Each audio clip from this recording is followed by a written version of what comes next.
আমি এমন একটা পর্যায়ে এসে দাঁড়িয়ে আছি যেখানে আমি কিছুই করতে পারতেছি না। না পারতেছি পরিবারের মানুষের স্বপ্ন পূরণ করতে, না পারতেছি নিজের স্বপ্নগুলো পূরণ করতে। আসলে একদম জীবনটা আমার থমকে গেছে। আমি কিছুই করতে পারতেছি না। কি হচ্ছে আমার জীবনের সাথে, কেন হচ্ছে, এই হিসাবগুলো আমি মিলাতে পারতেছি না। বিশ্বাস করেন ভাই, প্রচুর পরিমাণে ডিপ্রেশন কাজ করতেছে ভিতরে। আমি অনেক ডিপ্রেশনের মধ্যে আছি। আমার জীবনের সাথে কেন এগুলো হচ্ছে আমি নিজেও জানি না।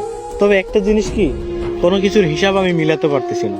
একটা সময় ডিপ্রেশন কি জিনিস জানতাম না, এখন জানতেছি। তবে একটা কথা মাথায় রাখবেন, ডিপ্রেশন বিভিন্ন ধরনের হয়। শুধুমাত্র প্রেম বিচ্ছেদের কারণেই যে মানুষ ডিপ্রেশনে ভোগে, বিষয়টা এমন না। সবচেয়ে ভয়ানক ডিপ্রেশন হচ্ছে ফ্যামিলি প্রবলেম। হ্যাঁ, এগুলো আপনারা বুঝবেন না, যারা মধ্যবিত্ত পরিবারের একমাত্র তারাই বুঝবে। ডিপ্রেশন অনেক কঠিন একটা জিনিস, এখান থেকে সহজে কেউ বের হতে পারে না, কেউ ডিপ্রেশন কাটিয়ে উঠতে পারে না।